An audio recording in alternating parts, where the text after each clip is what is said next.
ada berita gitu tentang reshuffle kabinet gitu dari Pak Presiden Prabowo. Wah, aku bener-bener seneng banget ya karena ini sesuai dengan tema kita untuk adanya reformasi, transformasi, dan juga empati gitu. Nah, bayangkan sebuah nama yang tiba-tiba meledak jadi perbincangan nasional, bukan karena sensasi murahan atau kasus hukum, melainkan karena kecerdasan, keberanian, dan keberpihakannya pada rakyat.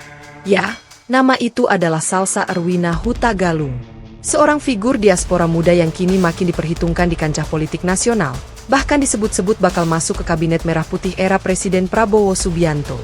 Banyak yang bertanya-tanya, bagaimana mungkin seorang aktivis diaspora, yang selama ini lebih banyak berkiprah di luar negeri, tiba-tiba muncul ke permukaan politik Indonesia dan digadang-gadang menduduki kursi menteri?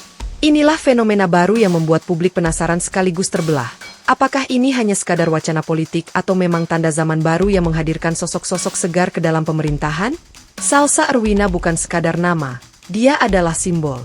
Simbol dari keberanian anak muda yang menolak tunduk pada aturan lama politik yang penuh dengan transaksi, dinasti, dan dominasi elit tua. Dia adalah representasi suara muda yang selama ini hanya dianggap sebagai pemanis dalam wacana kebijakan, namun tidak pernah sungguh-sungguh dilibatkan dalam pengambilan keputusan. Sosok ini menjadi magnet tersendiri karena rekam jejaknya yang gemilang.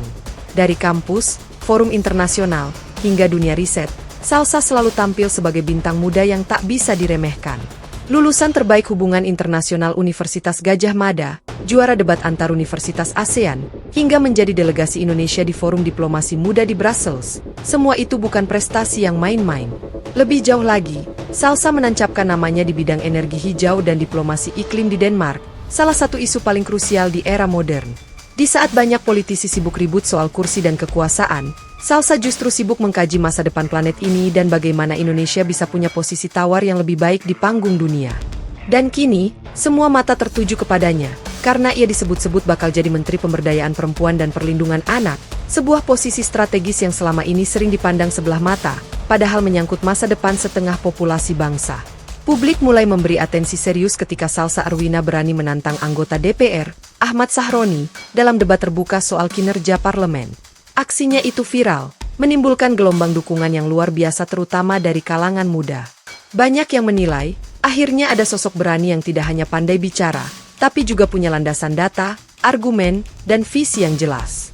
Dari situ, namanya melesat cepat, masuk radar media, masuk ke perbincangan politik, hingga kini disebut-sebut masuk ke dalam skema kabinet.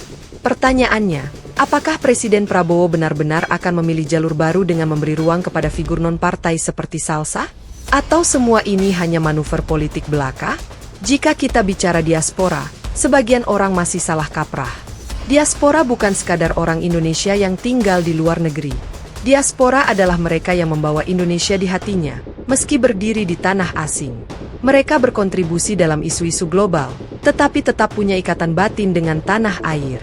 Salsa adalah contoh nyata.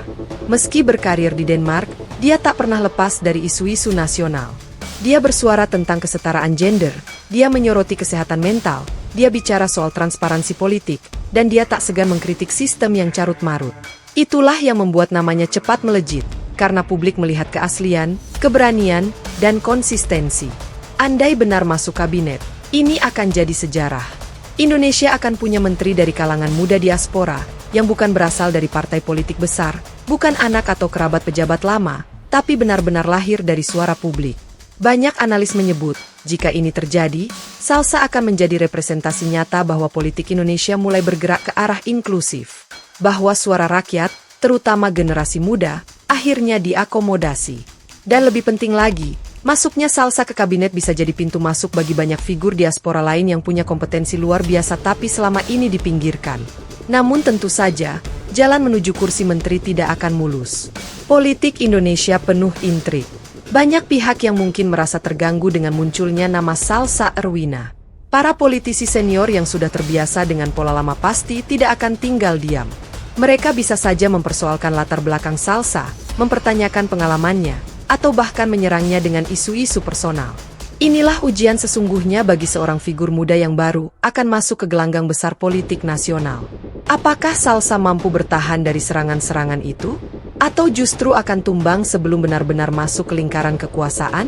Di sisi lain, dukungan publik yang begitu besar terhadap Salsa justru bisa jadi tameng kuat. Di era media sosial, opini publik bisa mengubah segalanya. Jika rakyat muda sudah bergerak, jika suara netizen terus bergema, maka tekanan politik bisa jadi semakin besar untuk benar-benar memberi ruang kepada figur baru ini. Apalagi, Salsa memiliki pendekatan yang sangat sesuai dengan generasi sekarang, berbasis data, transparan, partisipatif, dan tidak jaim. Gaya komunikasinya lugas, kadang keras, tapi jujur. Itu yang membuatnya relatable di mata anak muda, terutama generasi Z yang sudah muak dengan gaya politik lama. Bayangkan jika Salsa benar-benar masuk kabinet. Sebagai Menteri PPPA, dia bisa membawa isu-isu yang selama ini diabaikan menjadi prioritas nasional. Isu kesehatan mental, misalnya, yang selama ini masih dianggap tabu di banyak kalangan. Atau isu kesetaraan gender, yang sering hanya jadi jargon tanpa realisasi nyata. Salsa bisa menjadikan kementerian ini bukan sekadar simbol, tapi motor penggerak perubahan. Dan jika berhasil, ini bisa jadi legasi besar di era Presiden Prabowo, bahwa di tengah segala kritik, pemerintahan ini berani mengambil langkah berbeda dengan memberi ruang kepada generasi baru. Munculnya nama Salsa juga menandai satu hal, diaspora muda mulai diperhitungkan. Selama ini, diaspora sering hanya dijadikan alat dalam acara-acara formal, misalnya forum investasi atau pertemuan kebudayaan. Tapi jarang sekali ada yang benar-benar diberi ruang untuk terjun langsung dalam pemerintahan. Jika Salsa masuk, maka pesan yang disampaikan jelas. Pemerintah melihat diaspora bukan sekadar warga negara di luar negeri, tapi aset berharga bangsa yang bisa memberi perspektif baru. Dan perspektif itu sangat dibutuhkan, terutama di era globalisasi yang semakin kompleks. Namun publik tentu saja tetap kritis. Ada yang khawatir Salsa hanya akan dijadikan pemanis di kabinet, semacam wajah muda untuk menutupi dominasi politik lama. Kekhawatiran ini tidak bisa dianggap remeh. Karena realitas politik Indonesia seringkali keras, figur-figur idealis bisa saja dilumpuhkan atau dijinakkan ketika masuk ke lingkaran kekuasaan. Tantangan terbesar Salsa adalah tetap konsisten, tetap kritis, dan tetap berpihak kepada rakyat, meski sudah berada di dalam sistem. Jika ia bisa melewati ujian itu, maka Salsa tidak hanya akan jadi menteri muda, tapi bisa jadi role model bagi generasi baru politisi Indonesia. Yang menarik, fenomena Salsa ini juga menunjukkan bahwa publik Indonesia semakin cerdas. Mereka tidak lagi hanya terpukau oleh nama besar atau dinasti politik, tapi berani memberi dukungan kepada sosok baru dengan rekam jejak nyata. Inilah sinyal bahwa demokrasi kita, meski penuh kekurangan, sedang mencari bentuk baru yang lebih segar. Dan Salsa adalah bagian dari eksperimen besar itu. Dia bisa jadi awal dari sesuatu yang luar biasa, atau justru jadi pelajaran pahit jika akhirnya sistem kembali menelan figur muda idealis ini. Apapun yang akan terjadi, satu hal sudah pasti, nama Salsa Arwina kini tidak bisa lagi diabaikan. Dia sudah menjadi bagian dari percakapan politik nasional. Dan ketika publik sudah menaruh harapan sebesar ini, tidak ada jalan kembali.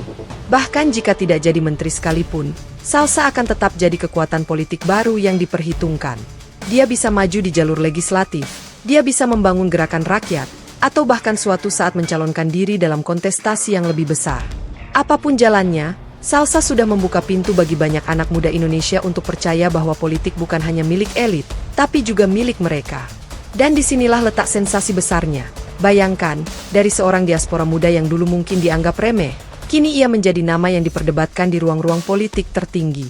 Inilah narasi yang membuat publik tak bisa berhenti membicarakan Salsa Arwina. Figur diaspora muda yang makin diperhitungkan, calon menteri yang membawa harapan baru, dan simbol bahwa zaman sudah berubah. Pertanyaannya hanya satu, apakah Presiden Prabowo berani mengambil langkah bersejarah itu? Atau sekali lagi, publik hanya akan disuguhi janji perubahan yang tak pernah benar-benar terjadi?